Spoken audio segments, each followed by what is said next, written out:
V3 ప్రేక్షక దేవుళ్ళందరికీ నా నమస్సుమాంజలుడు. సాయి సూక్తులు కార్యక్రమాన్ని మన V3 వారు ఈ రోజు నుంచి ప్రసారం చేస్తూ ఉన్నారు.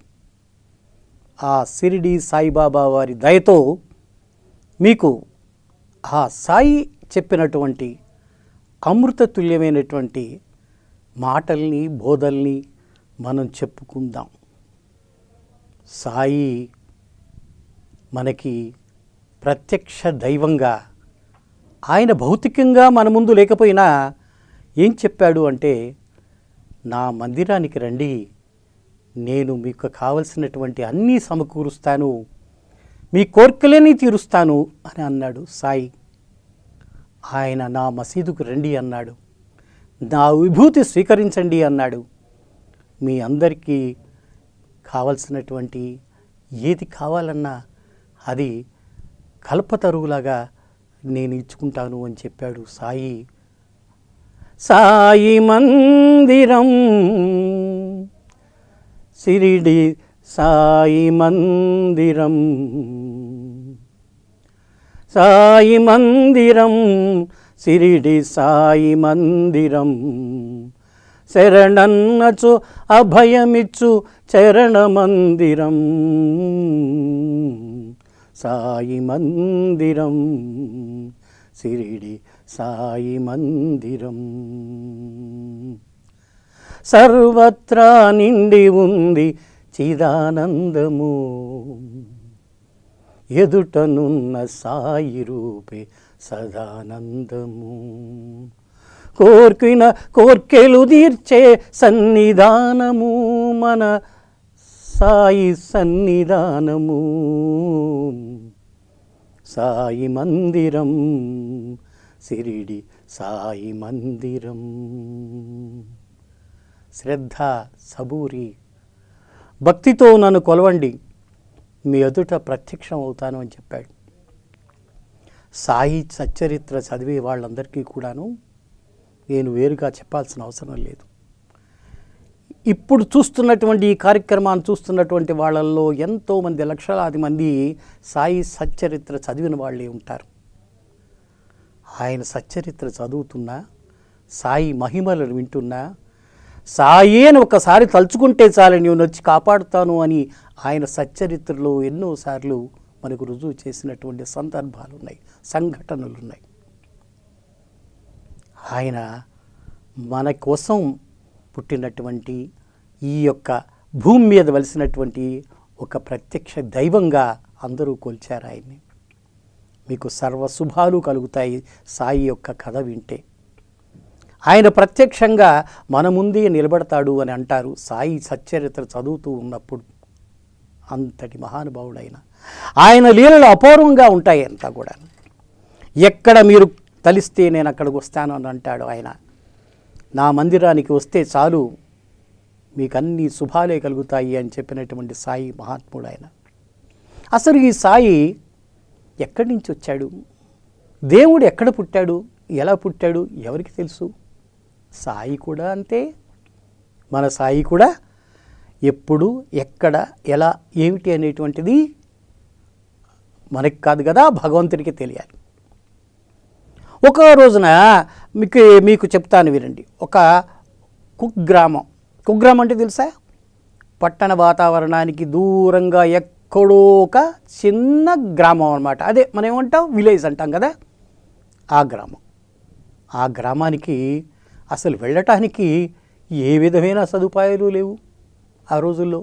ఈ రైళ్ళు లేవు, ఈ కార్లు లేవు, ఈ బస్సులే లేవు, ఏమీ రావు. ఒక్క జటగా బండి అంటే గుర్రపు బండి వస్తే అదే గొప్పగా భావించేవాళ్ళట ఆ ఊర్లో. అంటే అంతటి పల్లెటూరు అన్నమాట, చాలా దూరంగా అహ్మద్ నగర్కి ప్రాంతంలో మహారాష్ట్రలో ఉందన్నమాట అది. ఆ షిరిడి గ్రామంలో ఒక రోజున ఒక అద్భుతం జరిగింది. ఏమిటా అద్భుతం? పల్లెటూరులో మామూలుగా మీకు తెలిసిందే, తెల్లవారేటప్పటికి ఏం చేస్తాం మనమంతా? కాకులు అరిచే వేళకి ఏమండి, అలాగే మనకి కోడిపుంజులు ఉంటాయి, కొక్కురోకో అంటూ ఉంటాయి. అవి ఒక్కసారి కూత వేసేటప్పటికీ అప్పటికే రైతులందరూ లెగుస్తారు, నిద్రలు లెగుస్తారు. ఇల్లాళ్ళందరూ కూడా లేచి ఇట్టి వాకులు శుభ్రం చేసుకుంటూ ఉంటారు. పేడ చల్లి చక్కగా ఆయన పేడతో అలికి నీళ్లు చల్లి చక్కగా ముగ్గులు వేసుకుంటారు అంతా కూడాను. అంతటి చక్కటి పల్లెటూరు వాతావరణం అది. ఆ ప్రొద్దుటే అక్కడొక వేప చెట్టు ఉంది, పెద్ద వేప చెట్టు ఒకటి ఉంది. ఆ వేప చెట్టు కింద ఒక కుర్రవాడు కనిపించాడు. ఆ కుర్రవాడికి 16 సంవత్సరాలు ఉంటాయేమో, 16 ఏళ్ళు ఉంటాయేమో బహుశా ఆ కుర్రవాడికి. అబ్బా, ఏమి తేజస్సు అతని ముఖంలో, ఎంత అందంగా ఉన్నాడు అది కుర్రవాడు, స్పృద్రూపి. అదే శ్రీరామచంద్రుడి అందాన్ని వర్ణించడానికి రామాయణంలో వాల్మీకి మహర్షి ఎంత కష్టపడ్డాడో చూడండి. ఆయన్ని ఒక్కసారి చూస్తే మనం మళ్ళీ మళ్ళీ తిరిగి తిరిగి చూడాలనిపించేటువంటి సుందరాంగుడు రామచంద్రమూర్తి. అలాగే మన బాబావారు అంత చక్కగా లావణ్యంతో అక్కడ ఉన్నారట, ఆయన కనిపించారట. యోగ నిద్రలో ఉన్నాడు, కళ్ళు మూసుకుని ఆయన యోగం చేస్తున్నాడు, యోగ నిద్రలో ఉన్నాడు, మహామునిలాగా కనిపించాడు ఆయన. అందరూ వచ్చారు, చూశారు. ఎవరి కుర్రవాడు, ఎక్కడి నుంచి వచ్చాడు, ఏ ఊరు, అయ్యో నిన్ను చూడలేదే, తెల్లారేటప్పటికి ఉన్నాడు ఇక్కడ అనుకున్నారు.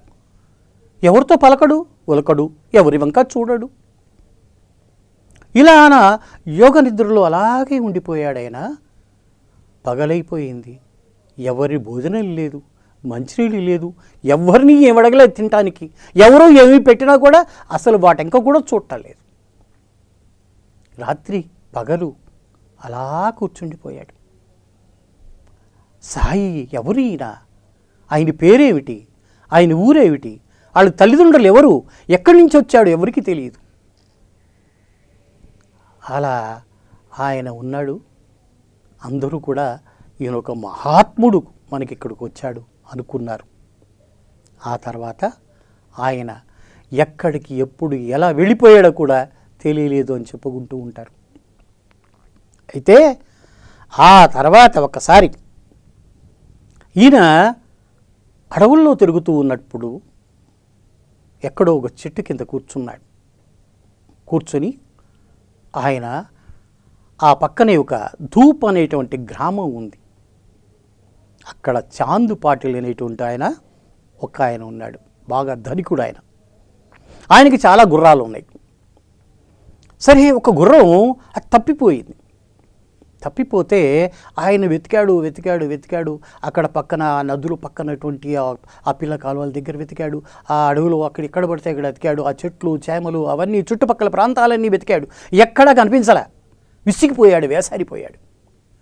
అయ్యో నాకు ఇష్టమైనటువంటి గుర్రం పోయింది అనుకుని దేవుడా అనుకుంటూ అతను అలా వస్తూ ఉంటే బాబావారు చూసి చాందు పాటిల్ లేలారా అని అన్నాడు. ఈయనెవరు, నన్ను పిలుస్తున్నాడేమిటి, ఈయనేమిటి ఇక్కడ చెట్టు కింద కూర్చుని ఉన్నాడు, అసలు ఈయనకి నా పేరే తెలుసు, నన్ను పిలుస్తున్నాడేమిటి అనుకున్నాడు. అనుకుని ఇలారా, ఎందుకయ్యా నువ్వంతా తపన పడిపోతూ ఉన్నావు, ఏమిటి దుఃఖపడిపోతున్నావు, ఏమిటి సంగతి, నీ గుర్రం కోసం తిరుగుతున్నావా, అదిగో గుర్రం ఆ పక్కనే ఆ కాలువ పక్కన అక్కడ ఉంది, చూసుకో అన్నాడు. ఇప్పుడే బాబా నేను అక్కడి నుంచే వస్తున్నాను కదా అంటే, బాబా అంటే మామూలుగా ఆ రోజుల్లో బాబా అనటం అనేటువంటిది మామూలుగా ప్రత్యామ్నాయంగా వస్తూ ఉండేది, అందరూ పిలుచుకుంటూ ఉండేటువంటి వాళ్ళు. బాబు అనేటువంటి మనం బాబు అనుకుంటాం, అట్లా అనుకోవటం. సరే ఇప్పుడే అక్కడి నుంచి వస్తున్నాను కదా, అక్కడెక్కడ కనిపించలేదు, ఎన్నిసార్లు తిరిగాను, ఇదంతా తిరిగాను, మొత్తం తిరిగాను, ఎక్కడా కనిపించలేదు, నీకు కనిపిస్తోందా అన్నాడు. నువ్వు వెళ్ళు, నా మాట మీద నమ్మకం ఉందా నీకు, నమ్మకం పెట్టు, నమ్మకం ఉంటేనే అంతా కూడా. నిజమే కదా, నమ్మకం లేకపోతే ఏమీ లేదు, నమ్మకం లేకపోతే దేవుడు లేదు, దెయ్యము లేదు, భగవంతుడు లేడు, సంబంధాలు లేవు, ఏమీ లేవు, అంతా కూడా నమ్మకం మీద ఆధారపడి ఉంది. ఈ రోజుల్లో ఏది పెట్టినా ఏది కావాలన్నా కొన్ని దొరుకుతుంది, కానీ డబ్బులు పెడితే నమ్మకమైన వ్యక్తి దొరకటం అనేటువంటిది కష్టంగా ఉంది. ఈ యొక్క నవనాగరిక సమాజంలో, ఈ యాంత్రిక సమాజంలో, ఈ అధునాతిక ప్రపంచంలో ఏమి దొరకటం కష్టమవుతోంది? నమ్మకం ఉన్నటువంటి మనిషి దొరకటం అనేటువంటిది కష్టంగా అయిపోతుంది. కాబట్టి ఈరోజు నేను చెప్తున్నాడు, భగవంతుడు కూడా నమ్మకం ఉంటేనే వెళ్ళి దేవులాడు చూసుకో అన్నాడు. వెళ్ళాడు చాంద్ పాటిల్. ఆశ్చర్యం, ఇంతకుముందు చూశాడు అంతా, ఎక్కడ కనిపించలేదే, మరి ఇదేమిటి? గుర్రం ఉంది అక్కడ, పట్టుకొని తీసుకొచ్చాడు. తీసుకొచ్చింది ఈయనెవరో మహానుభావుడిలాగానే ఉన్నాడే, సామాన్యమైన మనిషిలాగా లేడు ఈయన అనుకున్నాడు. చాంద్ పాటిల్ కూర్చో అన్నాడు. కూర్చున్నాడు చాంద్ పాటిల్. ఆయనకి ఆ రోజుల్లో హుక్కా తాగటం అనేటువంటిది ఆ నైజాబ్ ప్రాంతంలో ఒక అలవాటుగా ఉండేది. మామూలుగా సాధారణంగా హుక్కా తాగటం ఒక పద్ధతిగా ఉండేది. ఆ హుక్కా తీశాడు ఆయన.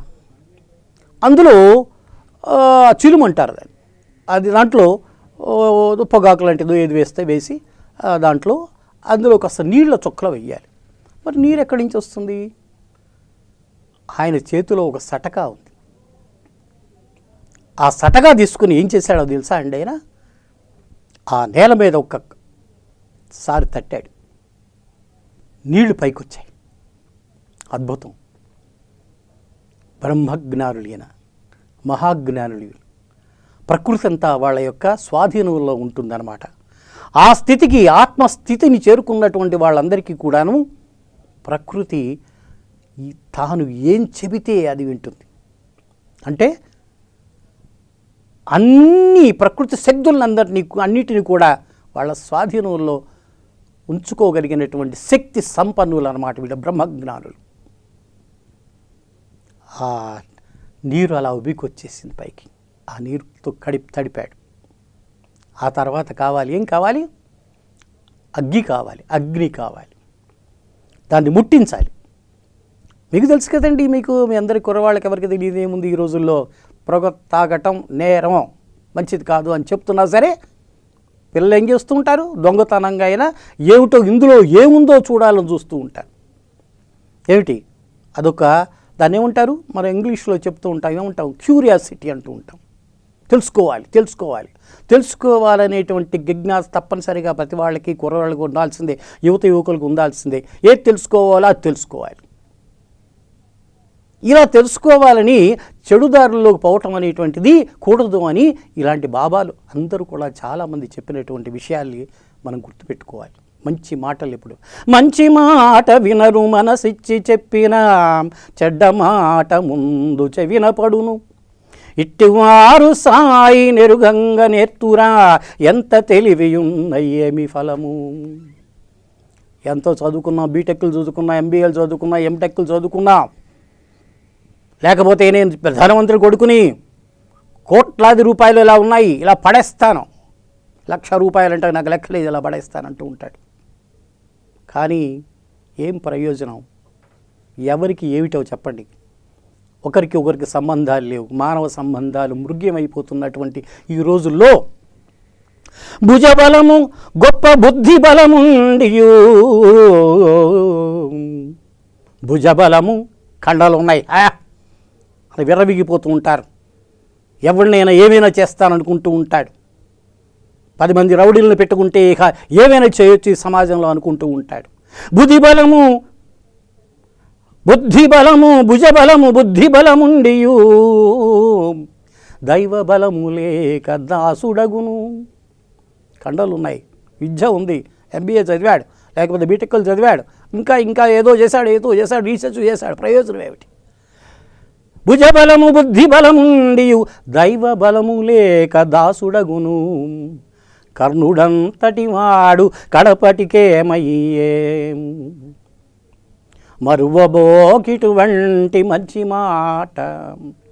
కర్ణుడు నిజానికి ఆలోచించి చూస్తే కర్ణుడికి ఉన్నటువంటి శాపాల వలన, ఆయన శాపగ్రస్తుడు అవ్వడం వలన ఆయన మరణానికి చేరువయ్యాడు తప్ప, లేకపోతే నిజానికి అంతటి వీరుడు లేడేమో అనిపిస్తుంది.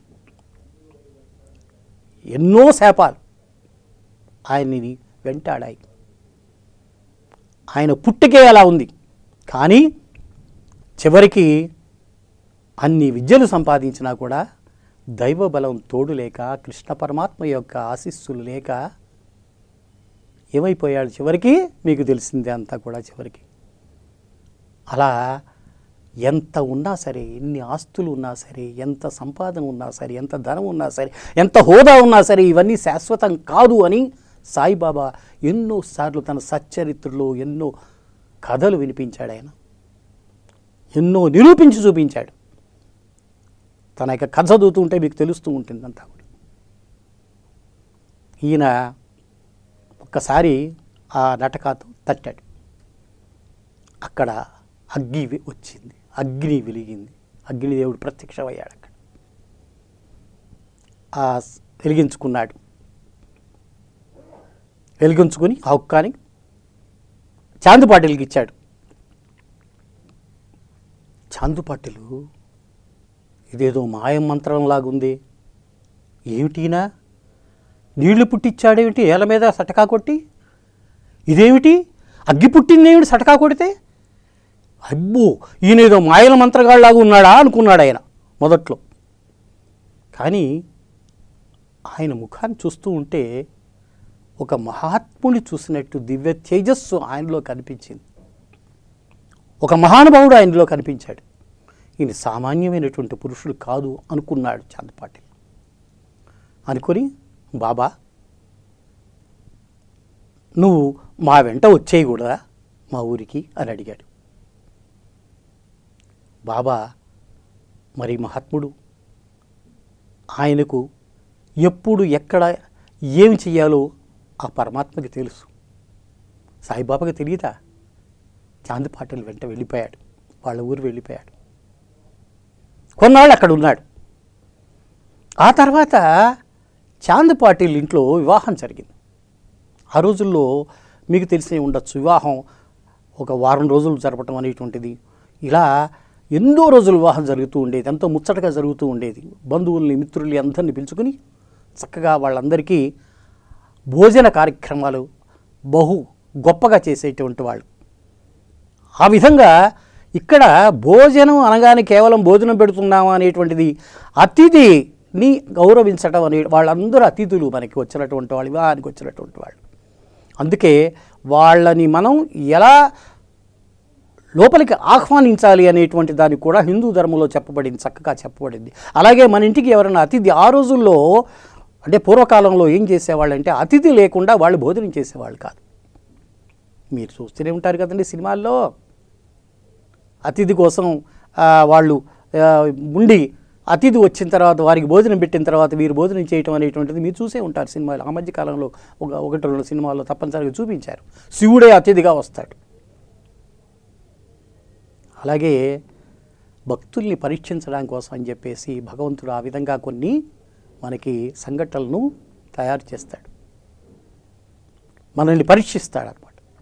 సరే, ఇక్కడ వివాహానికి బయలుదేరి చాందపాటిల్ సాయిబాబా వారిని కూడా ఎమ్మడి తీసుకుని వచ్చాడండి. తీసుకుని వచ్చి ఆయన షిరిడీకి వచ్చేసాడు. అందరూ వివాహానికి కూడా అందరూ బళ్ళు కట్టుకుని చక్కగా అందరూ కదిలి షిరిడీకి వచ్చేసాడు. షిరిడీకి సాయిబాబా వారు షిరిడీ గ్రామ ప్రవేశం చేశారు.